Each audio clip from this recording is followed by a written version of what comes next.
Salut à tous, très heureux de vous retrouver. Il ne vous aura peut-être pas échappé, ou pas, que eh bien, le nombre de défenses de zone qu'on voit proposées actuellement en NBA est en train vraiment d'exploser. On a de plus en plus d'équipes qui lancent sur des possessions des défenses de zone, et c'est une tendance qui est en train, on le disait, d'exploser en NBA. Et je vous propose, via une vidéo, eh bien, d'essayer d'analyser ce phénomène, de le comprendre, de se mettre dans la peau des coachs qui utilisent ces défenses de zone.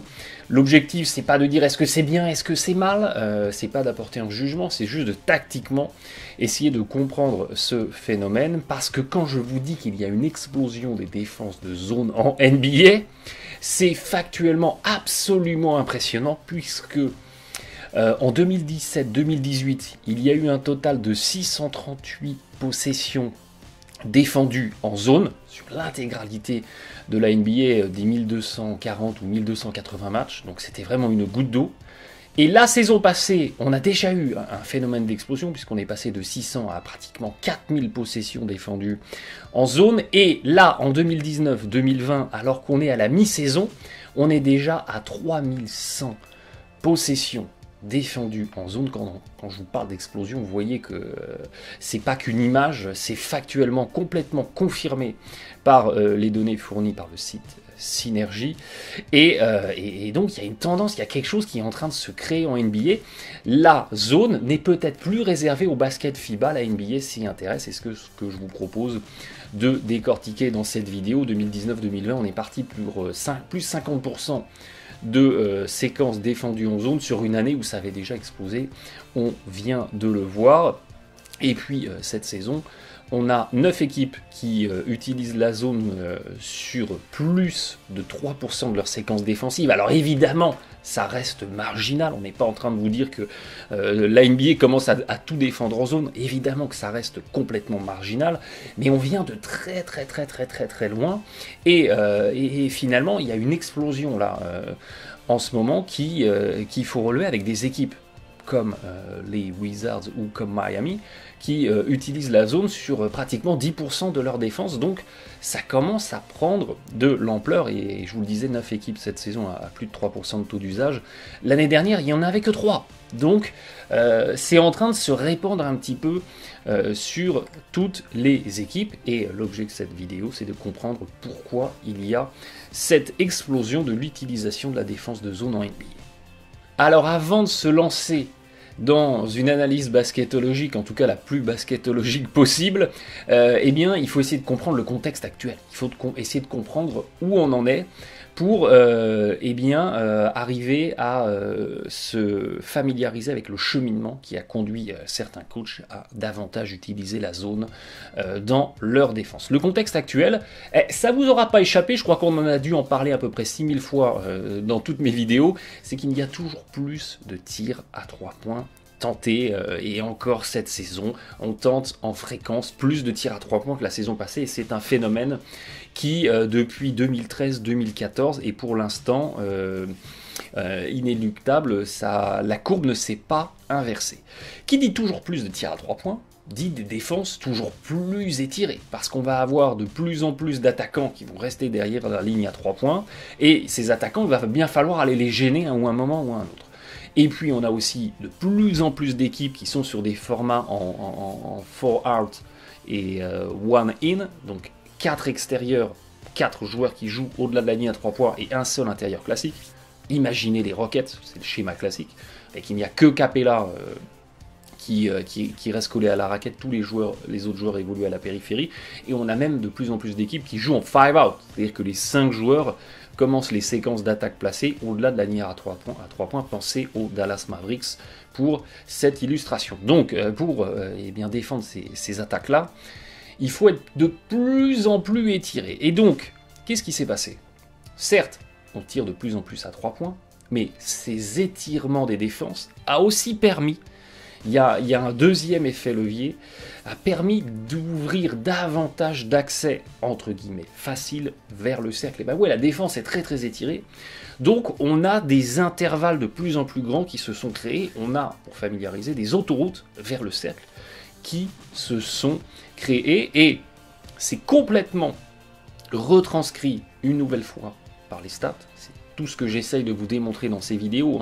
On a une intuition où on constate quelque chose en regardant les matchs et on essaye de le faire vérifier par les stats avancées, et c'est soit confirmé, soit infirmé. Et là, c'est complètement confirmé, puisque on a une augmentation absolument impressionnante du nombre d'équipes qui ont un pourcentage de réussite supérieur à 58%, tout près du cercle. Donc dès lors que vous êtes à 1m50, 2 mètres du cercle, vous aviez que 3 équipes en 2012 qui étaient en capacité d'avoir une réussite supérieure à 58% sur ces tirs de tout près. Donc c'est sur des lay-ups et puis des petits flotteurs dans la raquette. Eh bien on est passé de 3 à 14 la saison passée. Vous voyez que la tendance, elle est complètement à l'explosion, et vous remarquez que le décollage, eh bien, se fait à partir de 2015, se fait à partir du moment où la plupart des équipes commencent à artiller de loin. Et donc toutes ont bénéficié de l'étirement de la défense adverse, et on a pu comme ça aller chercher des paniers plus faciles en dessous, des paniers à plus haut pourcentage, et c'est vraiment impressionnant. On est passé on était en moyenne à 3, 6, 3, 6, on est passé à 14. Et puis il y a un petit coup d'arrêt cette saison.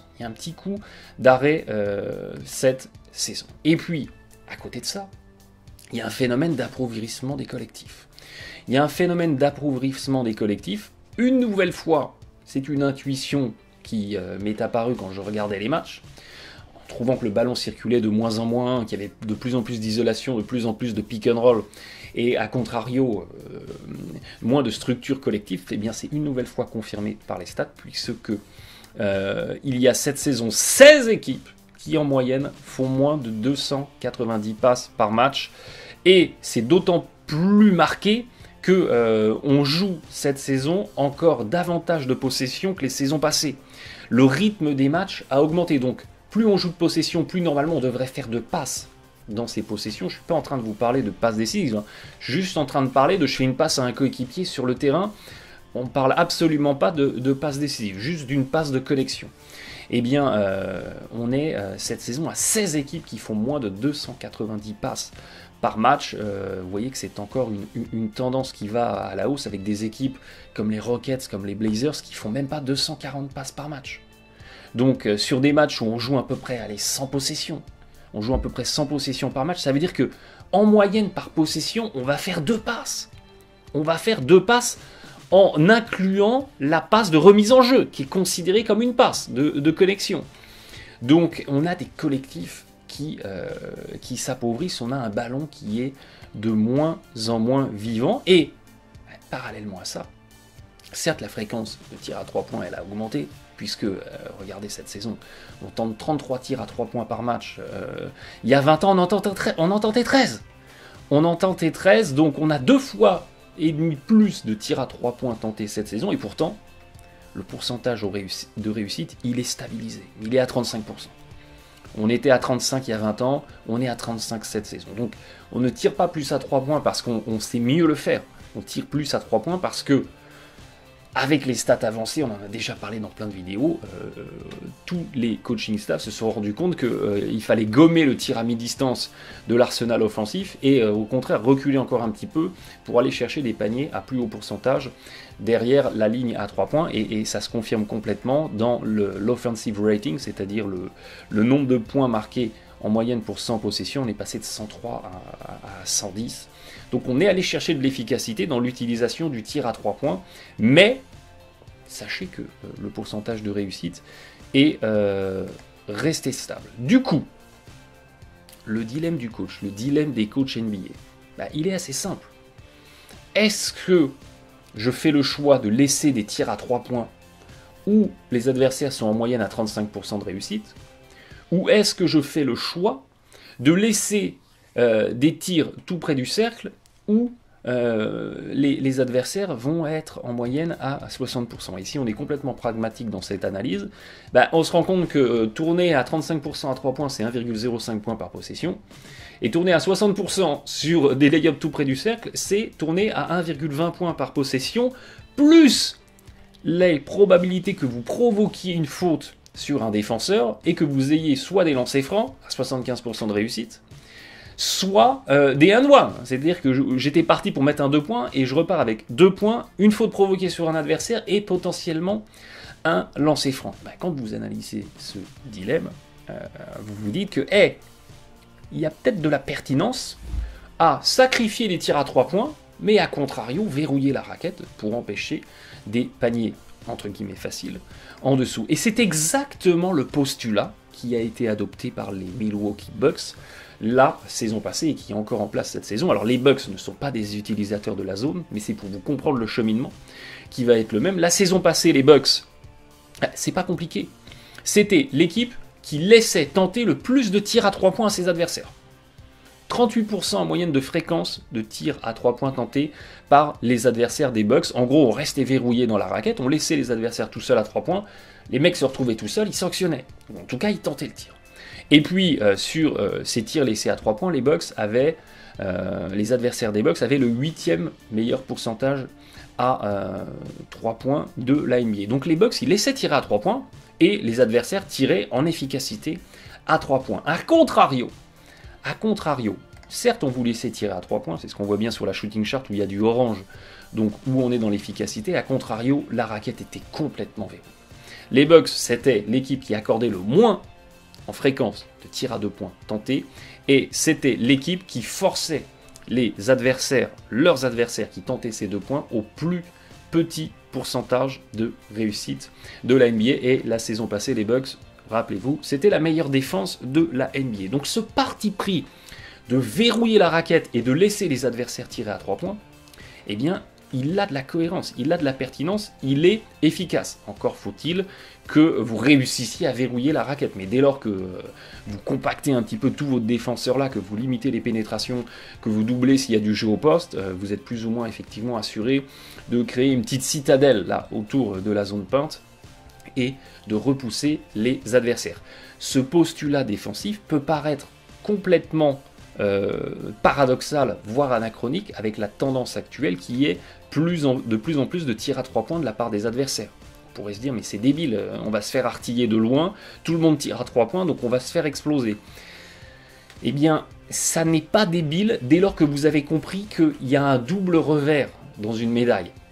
D'un côté, il y a le tir à 3 points, mais parce qu'on tire beaucoup à 3 points, on a aussi beaucoup de solutions en lay-up, beaucoup d'intervalles, on en parlait en début de vidéo.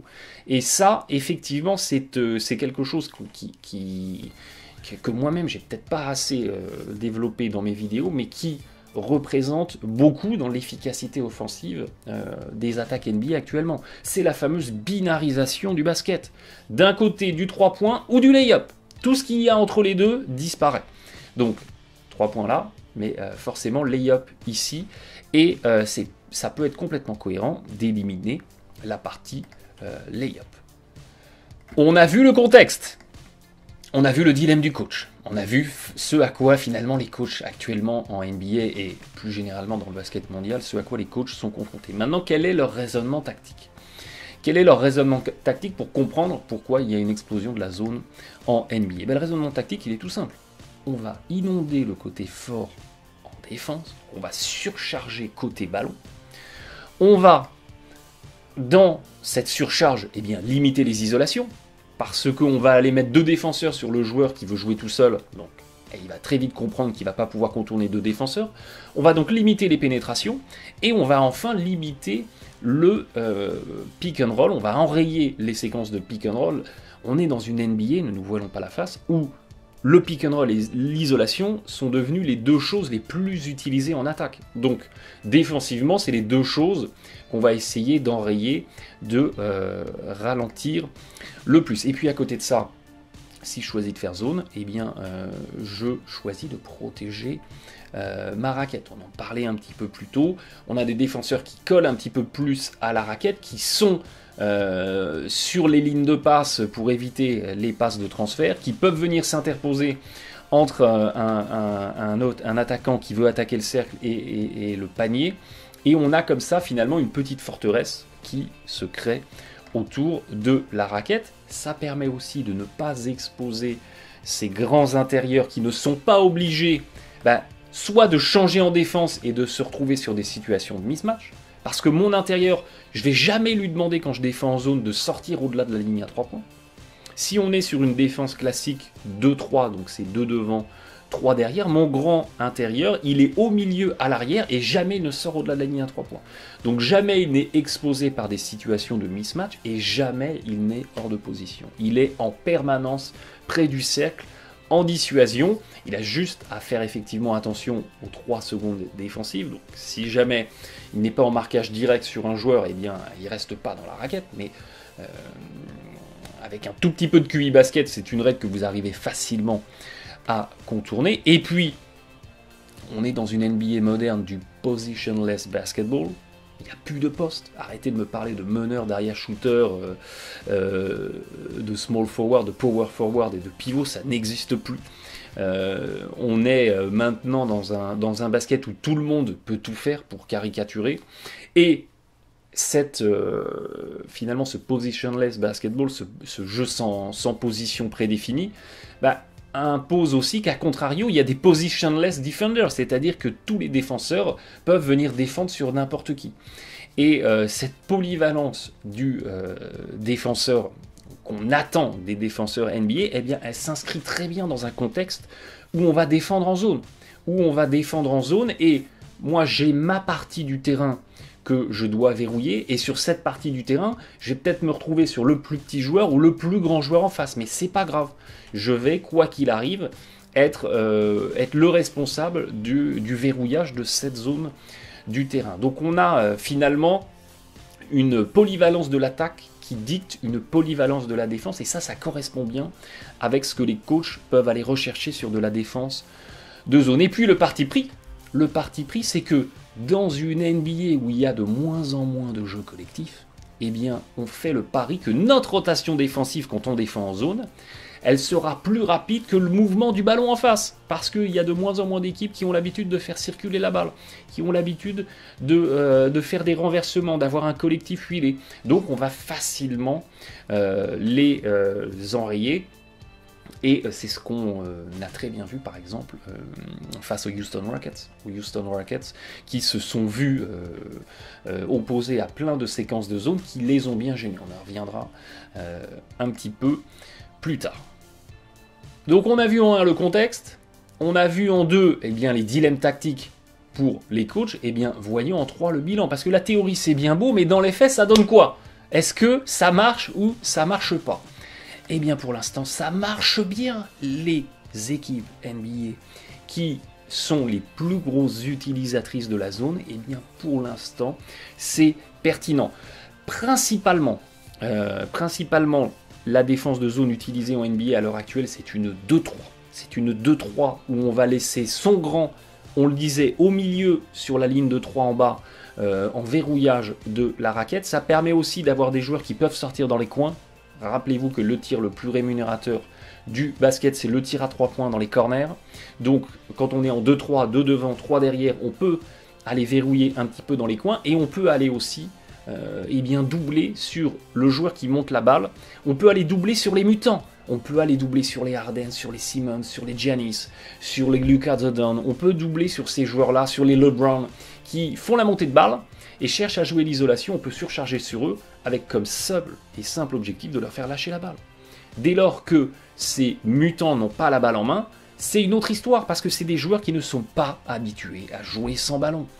Donc pour l'instant, ça marche très très bien, on va le voir équipe par équipe, parce que eh bien, les attaques adverses n'ont pas assez travaillé l'attaque de la zone. Donc dès lors qu'ils se retrouvent face à une zone, elles sont un peu paniquées, elles savent pas quoi faire. Alors les mecs qui étaient il y a 10 ans en NCS se souviennent un peu que face à la zone, faut essayer de trouver un mec au poste, faut faire circuler, faut attaquer dans les intervalles, renverser à l'opposé.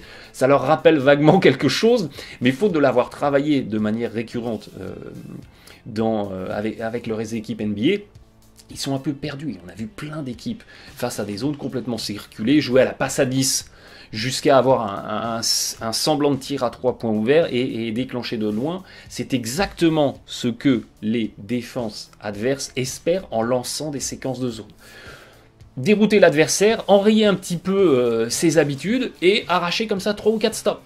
et après repasser en indiv. L'équipe, on le disait, qui utilise le plus la zone, eh bien c'est le Miami Heat. C'est le Miami Heat. Et autant le Heat est une défense moyenne cette saison, autant quand ils passent en séquence de zone, eh bien ils sont plus efficaces en défense. 0,96 points par possession accordés sur attaque placée à leurs adversaires. La moyenne est à 0,95, donc ils font moins bien que la moyenne NBA quand ils sont en indiv. Dès lors qu'ils passent en zone, ils sont à 0,94. Alors certes, c'est pas le jour et la nuit, mais ça vous permet, ce petit décalage-là, de passer du statut de défense moyenne à défense correcte. Donc quand le Heat fait zone, ça marche bien.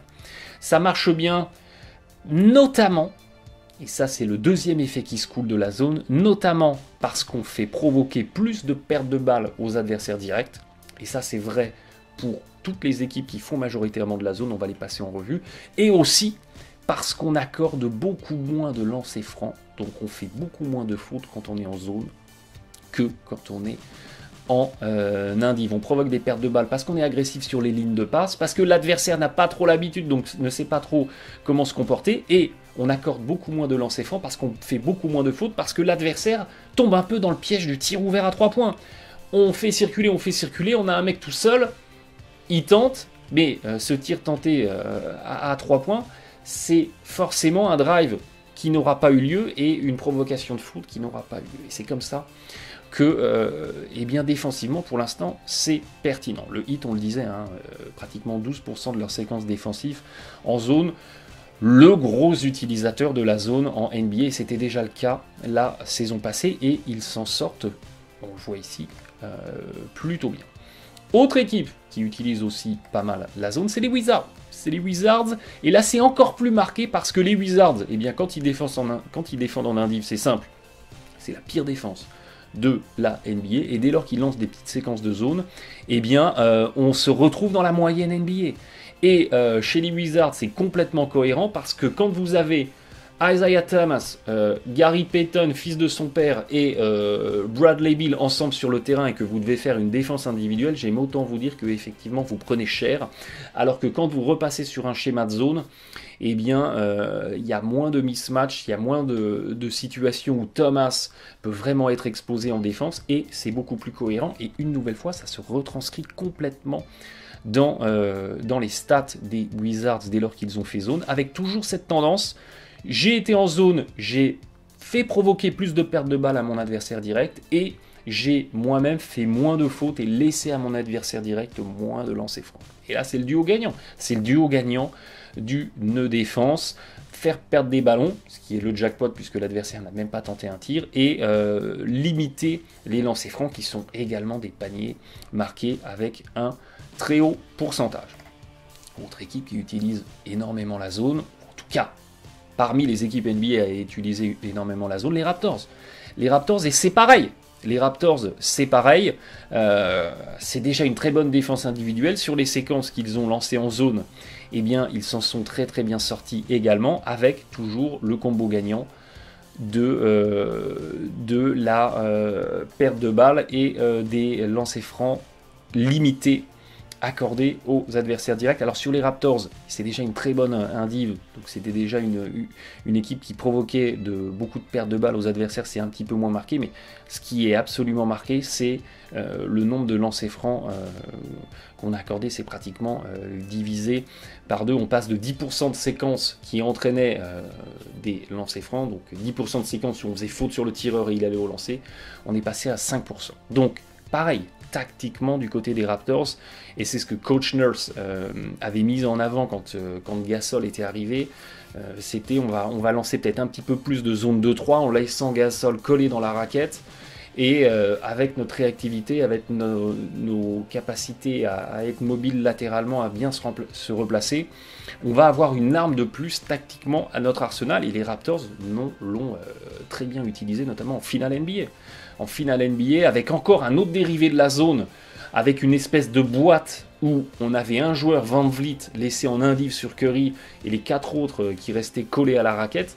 Mais les Raptors ont tactiquement proposé un nouveau challenge aux Warriors, et les Warriors ont eu beaucoup de mal à contourner cette défense de boîte, faute de s'y être préparé. Et c'est toujours la même chose, c'est un avantage tactique parce que l'adversaire n'y est pas préparé. Et puis, autre équipe qui utilise beaucoup la zone, c'est les Dallas Mavericks. Et on en avait parlé justement dans mon souvenir de la décennie 2010 où je vous avais parlé de ces Dallas Mavericks qui m'avaient marqué en finale NBA 2011, où ils avaient déjà à l'époque, un peu en pionnier, un peu en précurseur, où ils avaient déjà lancé en finale NBA face au Heat des séquences en défense de zone, toujours une 2-3, tout ce qu'il y a de plus classique, qui avait énormément enrayé cette équipe de Miami, et ça avait contribué à propulser Dallas vers le titre. Ces Mavs, ils sont toujours dans cette logique d'utiliser de manière sporadique la zone, et quand ils le font, ça marche bien. Ça marche bien puisque c'est une défense moyenne quand ils sont en indiv, et dès qu'ils passent en zone, ils sont à 0,85 points par possession encaissée, et du coup c'est efficace avec, c'est toujours la même chose, des pertes de balles provoquées et un petit peu moins de fautes accordées. Alors évidemment vous allez me dire oui, mais les taux d'utilisation sont très très faibles, et je suis d'accord avec vous, c'est très très faible, donc c'est un petit peu moins significatif, et c'est justement aussi parce que les équipes utilisent la zone de manière très très très sporadique, peut-être sur une ou deux possessions de suite avant de revenir en indiv. C'est parce que c'est sporadique que les attaques adverses ont du mal à s'adapter.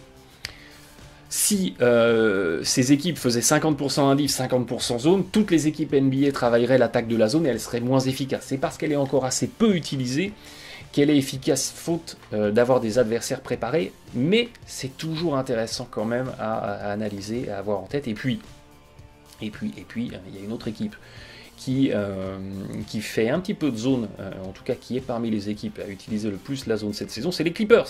C'est les Clippers, alors certes on part de 4% de séquences défensives, c'est pas grand chose, mais ça veut quand même dire que sur chaque match on va avoir 3-4 possessions défendues par les Clippers en zone, et sur ces 3-4 possessions défendues en zone, ils ont fait du super boulot défensif avec un 0,77 points par possession accordée, 36% pour les adversaires, et très très très peu de fautes commises, et on a été faire provoquer des ballons perdus à nos adversaires.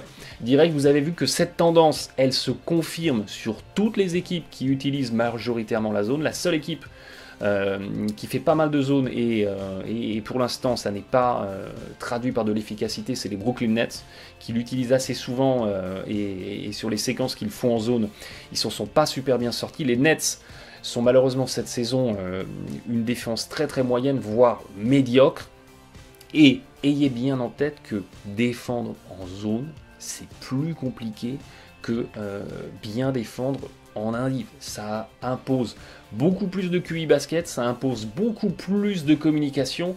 Il faut comprendre à quel moment je dois sortir sur le tireur, à quel moment je dois redescendre, à quel moment je dois venir aider.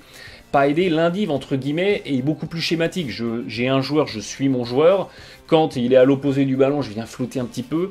La zone, c'est beaucoup plus compliqué. Donc, des équipes qui sont médiocres peuvent effectivement, faute d'avoir le QI basket suffisant, s'exposer un petit peu sur les séquences de zone. Mais ça reste globalement du cas par cas. Et là, très factuellement, ce qu'on constate, c'est que les équipes qui utilisent plus la zone, quand elles le font, ça se traduit par de l'efficacité, ça se traduit par des stops défensifs. Et puis l'utilisation de la zone a permis de mettre certaines équipes d'attaque qui sont construites autour de l'isolation en souffrance. Et évidemment, on a tout de suite en tête les Houston Rockets qui se voient proposer défensivement pas mal de zones. C'est l'une des équipes NBA à qui on soumet le plus de zones, pour surcharger côté ballon sur Harden, qui joue 50% de ses possessions en isolation, avec bien souvent des prises à deux. On fait une 2-3 et les deux défenseurs qui sont sur le haut de la raquette vont doubler sur Harden, et quand les Rockets se sont vus proposer de la zone, regardez, leur attaque placée s'est complètement écroulée. Donc on a des équipes d'ISO qui, faute d'avoir une structure collective suffisante, faute de l'avoir travaillé suffisamment, quand elles sont opposées à de la zone, sont en souffrance. Les Rockets, on sent une illustration, et à l'image de James Harden, qui, certes, c'est marginal, certes, on est en train de parler de 40 possessions, mais qui, quand il a été défendu sur ces 40 possessions en zone, eh bien, n'a absolument pas eu le même rendement que face à de l'individuel. Et ça, évidemment, quand vous êtes dans un coaching staff, quand vous faites des scouting reports sur les adversaires, c'est quelque chose que vous allez vous noter quelque part dans votre petit bloc-notes au cas où vous allez vous retrouver face à cette équipe en play-off ou à l'occasion d'un match de saison régulière, parce que vous allez pouvoir leur lancer ça tactiquement sur le terrain, vous allez pouvoir leur lancer ça, et avec l'espoir évidemment d'enrayer l'attaque adverse. Quand on est face à des mutants comme des Harden, comme des Giannis, comme des LeBron, comme des Lucas du côté des Mavs, n'importe quoi qui pourrait les ralentir un petit peu est bon à prendre. Donc cette utilisation de la zone dans ces séquences-là, évidemment, est cohérente et ça fait écho. Et puis, globalement, le sacrifice défensif sur les tirs à 3 points, on en parlait en début de vidéo, c'est-à-dire que ouais, je vais faire zone, ouais, je vais protéger ma raquette, au détriment des tirs à 3 points, je vais en laisser un petit peu plus à mes adversaires directs. Globalement, ceci est maîtrisé. Combien de fois sur les réseaux sociaux j'ai pu me plaindre de la pauvreté des défenses NBA, dans le sens pauvreté tactique, c'est-à-dire qu'on fait tout le temps la même chose, il n'y a pas de prise de risque, on fait tout le temps une indiff quart de terrain, on fait tout le temps une défense similaire, on change sur tous les écrans, même quand il n'y a pas besoin de changer. Il y avait une forme de pauvreté, une forme de conservatisme, on tentait rien qui sortait du plan de base. Combien de fois je me suis plaint de ce manque d'audace, de ce manque de créativité, et quand on évoquait, ou quand j'évoquais des potentiels d'utiliser par séquence la zone, combien me rigolait au nez en disant non mais attends, tu fais zone, tu vas te faire allumer à 3 points. Eh bien, les données, les stats compilés pour l'instant tendent à montrer le contraire, parce qu'on a un sacrifice défensif à 3 points qui est maîtrisé. L'exemple le plus parlant, c'est l'équipe de Miami. On en revient à l'équipe de Miami. On le disait, c'est l'équipe qui fait le plus de zones de toute la NBA, pratiquement 12% de séquences défensives, ça commence à quand même être beaucoup. Eh bien, cette équipe du Heat, en toute cohérence, eh bien, c'est l'équipe dont les adversaires tentent le plus de tirs à 3 points. Avec les Bucks, on en parlait aussi en début de vidéo, et avec les Raptors, qui ont adopté le même schéma tactique que les Bucks, à savoir on va verrouiller la raquette et on va laisser l'adversaire tirer à 3 points. Donc on retrouve cette tendance du côté de Miami, et pourtant, vous allez me dire, ouais, il laisse plein de tirs à 3 points, donc c'est une mauvaise équipe dans la défense du 3 points. Et pourtant, eh bien, la meilleure défense de la NBA sur la contestation des tirs à 3 points, c'est l'équipe de Miami. Et on retrouve en dessous des Raptors. Donc, il n'y a pas de corrélation entre laisser beaucoup de tirs à 3 points aux adversaires et la bonne réussite de ses adversaires. Parce que le Heat, eh bien, ils ont trouvé une bonne formule où ils sont relativement réactifs sur les rotations, que ce soit sur les défenses indives, mais là on parle spécifiquement de la zone. Et puis, il y a un tir ouvert à 3 points, et il y a tir ouvert à 3 points. Hein. C'est comme le sketch des inconnus. Il y a le bon tir à 3 points. Bon, le bon tir à 3 points, c'est je suis ouvert. Bon, et puis il y a le bon tir à 3 points. Bon, je suis ouvert, mais bon, c'est un moins bon tir. Bon, c'est un peu ça. Plus sérieusement, il y a effectivement des tirs à 3 points qui sont pris avec conviction sur un renversement, l'adversaire se retrouve tout seul, et là il est en confiance, et là il sanctionne. Et il y a le tir à 3 points où on a fait circuler la balle, elle me revient dans les mains, je sais pas trop quoi faire, le défenseur il est à 1m50, 2 mètres, allez je le prends quand même.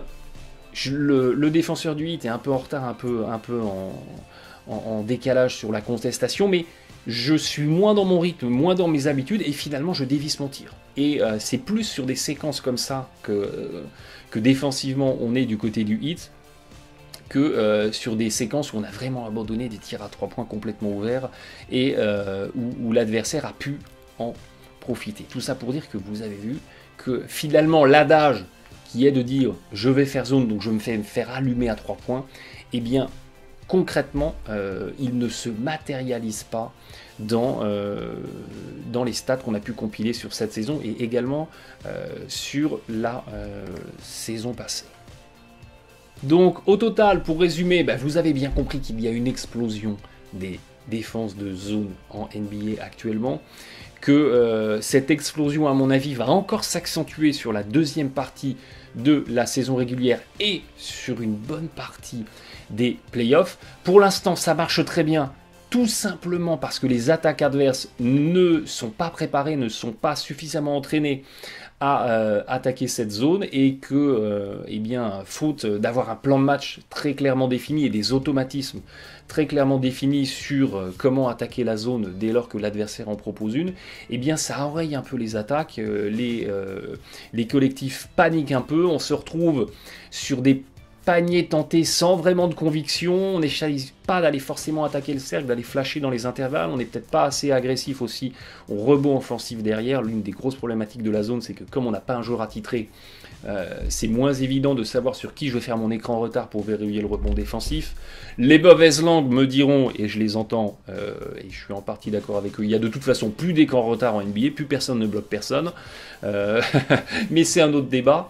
Toujours est-il que, pour l'instant, cette défense de zone, elle est cohérente, elle marche, elle est efficace, aux attaques de s'adapter, faute de quoi, on continuera d'en voir de plus en plus, libre à chacun de penser que c'est bien ou mal, que c'est une défense dégueulasse, ou au contraire un choix tactique pertinent. Ça, c'est un débat qui ne m'intéresse pas, mais en tout cas, tactiquement, pour l'instant, c'est cohérent, et c'est un arc, c'est une flèche en plus à l'arc défensif des équipes, et plus tactiquement on a de flèches en banque et de cordes à notre arc, mieux les défenses se portent, et mieux les défenses se portent, moi mieux je me porte, mais ça n'est que mon avis perso. Allez, d'ici là, très bonne fin de journée et bon match à tous.